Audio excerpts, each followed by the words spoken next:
Hello everybody and welcome to another episode of Sport Federation TV, where every week we take a look at what's happening with sport in the province, across the Western Cape, across the districts. Number of events coming up at the moment. Sport certainly busy regaining its momentum, and it's very exciting to see how many events we have in the Western Cape. So tonight we're going to be catching up with the folks from tennis. We'll speak to Tony Laubser. He's in fact on the line with us now. He's going to tell us about development in tennis. We're going to speak to Josh Kluter. He's the president of Western Cape Kickboxing. They've got the Western Cape Kickboxing Championships this weekend, and we're going to be speaking to Matt Leishing. He is a professional boxing coach, and of course next weekend here at the sports school in Kales River, the Western Cape Open Boxing is in fact hosting the South African Boxing Championships. And then we're going to catch up with Dawn Newman. She is the current South African showing champion. They had their championships here at Mystico in Cape Town last week, and she walked away with the title. So we'll be catching up with South African champion Dawn Newman, who comes from the Western Cape. And of course this weekend also, it is the Western Cape Bisley Shooting Championships. Now we spoke to Jaco van Tonder a few weeks ago, who was telling us about Bisley shooting, and we'll play that repeat for you again as they of course prepare for the Western Cape Bisley Shooting Championships this weekend.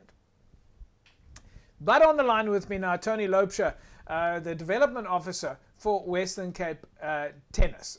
Tony, nice to have you back on the show. Welcome back. Of course, last time that we spoke to you, you were probably in studio with us. How are things there with you?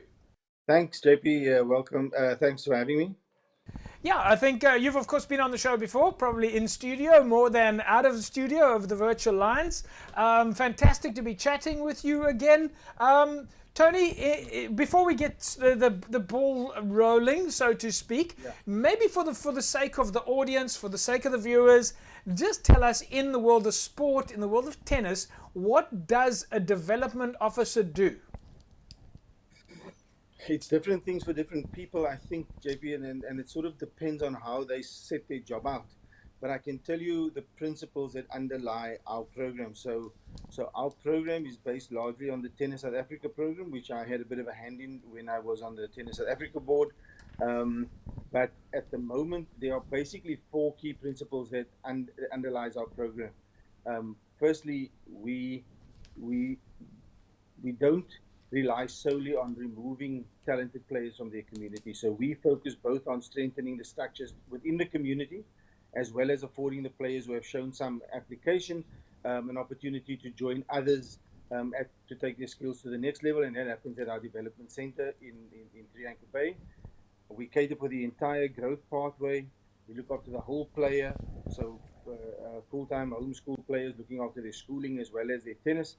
And our program is based around creating quality access to quality coaching where players live.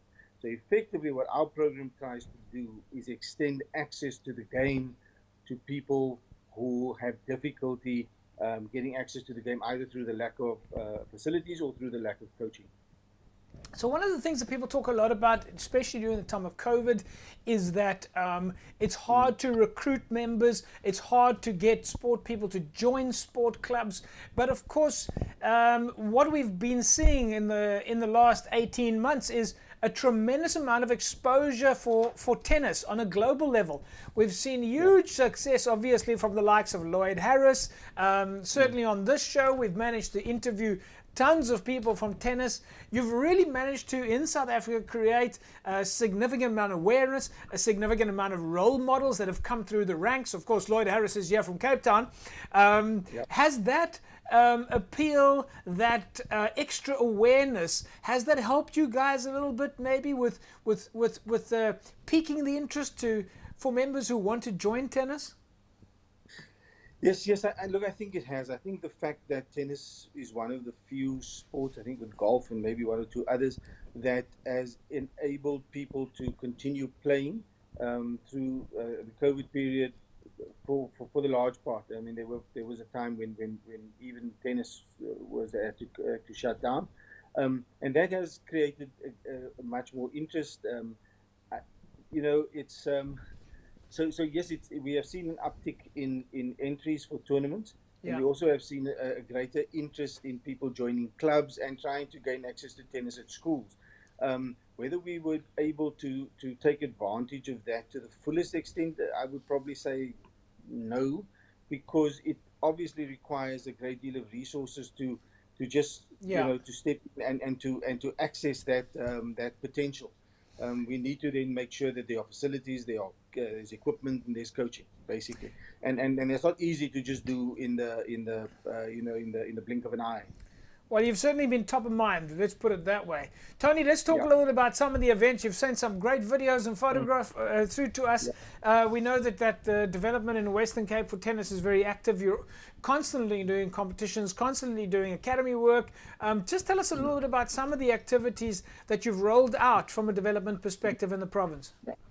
Yeah. Look, I suppose the first thing to say is that we couldn't take credit for doing this on our own. So it is facilitated to a large extent by the support that Tennis South Africa gives us, but it's also facilitated by the role of DCAS in the province, so Yeah. Department of Cultural Affairs and Sport. So what we do is we try to integrate our program with DCAS's program, so that enables us to go to places like Malmesbury, where we have created an initiative, started about a month or so ago.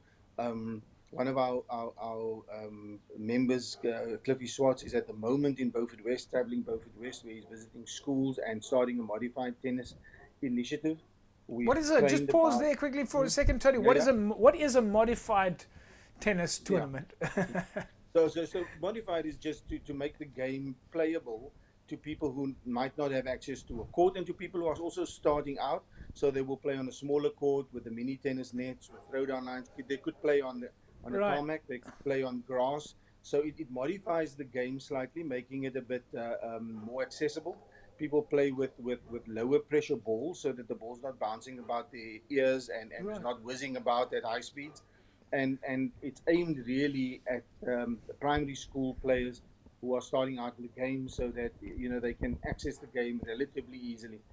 So you've got quite a lot of initiatives happening here that we looked at some of the photographs. You've got some Yes. indoor development initiatives. You've got some outdoors on the fields outside as well initiatives, as well as.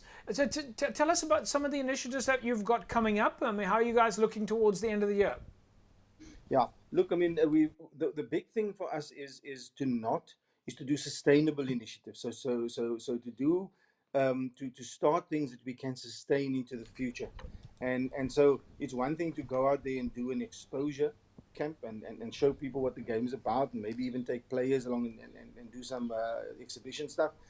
But we need to be sure that when we leave, we leave a coach there or coaches there who can carry on the work. We leave equipment there, and we know that everybody has access to a field to be able to continue with what we started. So fortunately for us, DCAS has decided also to embark on a rural outreach initiative, which they've started in Malmesbury. And their plan is to move that as soon as Malmesbury is up and running, to go to Beaufort West and to start something in Central Peru, and after Central Peru to come to the Overberg, so that there's that rural outreach. And between now and the end of the year, that's what we want to do with DCAS, to be sure that they can assist with the provision of equipment and with the engagement of coaches in the area. We can go and train, set them up, and then monitor them on an ongoing basis going forward, so that there is a sustainable program in place. Will there be someone that will help me if I join one of your instructors? I mean, will somebody guide me? I've never hit a racket ball before. Someone will teach me how to hold the racket and maybe even lend me a racket. Absolutely. So, for example, let's say you give us a call, and let's say you're close to one of our centers where there is activity with a coach. There would most likely be some rackets you can have a loan of. There would most likely be some balls, and there would most likely be some training times for squads, and you can go along. You, of course, might want to do something a little bit more advanced, so you might want to get a one-on-one with a coach, and we can hook you up with that as well. And then you can take it from there, and I'm sure once the bug bites, you won't look back. Tony, we'll leave it at that. We'll say thank you very much for joining us, and well done again on the amazing work that you guys are doing as tennis in the province.